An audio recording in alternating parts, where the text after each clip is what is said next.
Good morning, everyone, and thank you for tuning in. We are super excited to have Stephanie Summer with us on Table Talk today. Stephanie comes to us from Lend First Mortgage with several years of experience in the mortgage lending arena. She is actually traveling and is out in Utah, so I am grateful she has taken out the time to stop in for a few minutes.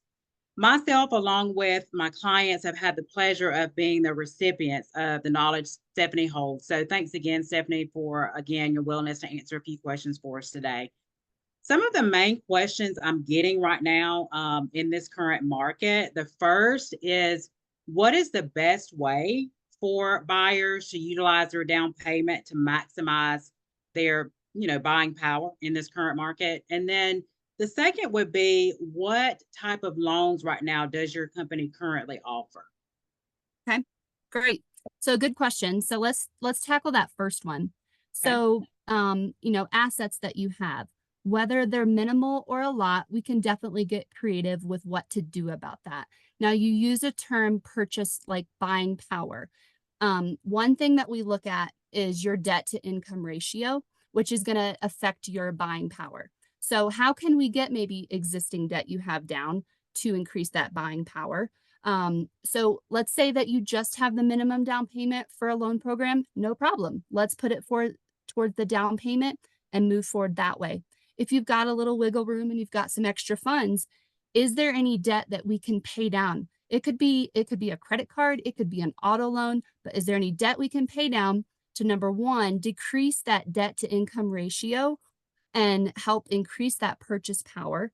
Or two, also, it can also keep your monthly expenses to where you're wanting. So maybe your home loan, let's say, you're renting right now for $1,200 and your home loan ends up being $1,500. But is there a $300 auto loan we can pay down and keep your obligations the same? So I have a great scenario. I did that exact same thing with a lady earlier this year. Her income was the exact same every month, Social Security and retirement.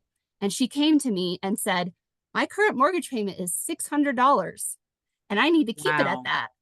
Right. So I was like, okay, let's see. How can we get creative here? Well, she had a $400 auto loan as well. So her monthly obligations were at $1,000. Long story short, we actually decided to pay off the auto loan instead so that she could handle a $1,000 mortgage payment. So monthly obligations were the same, but we just went a little bit differently about it. So That's does that awesome. answer your question, the It first one? does. And I think it's one of the things that I enjoy so much about you is being able to really answer and ask like the right questions, um, to be able to know how to answer people. And I think a lot of people, myself included, you're used to the kind of cutter standard way of purchasing a home. I've got XYZ amount of money. I'm going to put that down without really being able to look at the hypotheticals that can possibly put you in a better position. So I'm super Absolutely. grateful for that. Yeah, Yeah, absolutely. Absolutely. good And deal. then, yeah, into your second question, what kind of loan programs do we offer?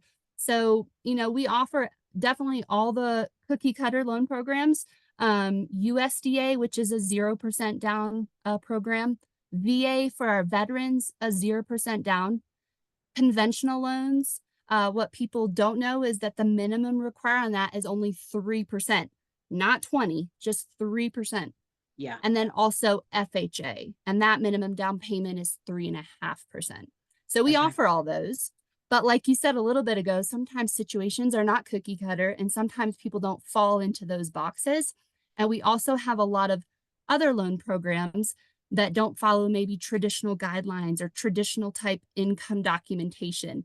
And the list of those is literally like I've literally got a list of Okay. Yeah. 100 long of those. So um, what I, what I tell people is don't try not to make an assumption when you're going to buy a home.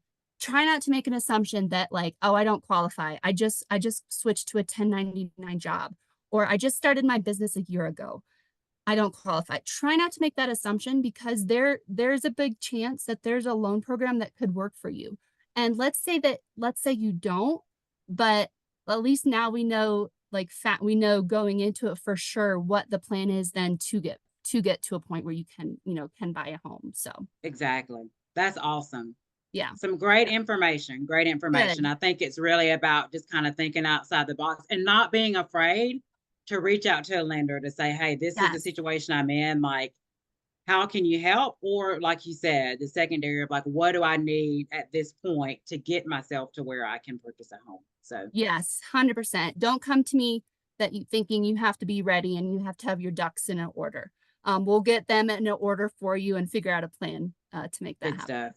Yeah. Stephanie, thank you so much. And everyone, thank y'all for tuning in today. And our hopes are that we'll have Stephanie back on. If you guys have any more questions, please don't hesitate to just send me a message, or you can, add something in the comments below. And hope you guys have a great day.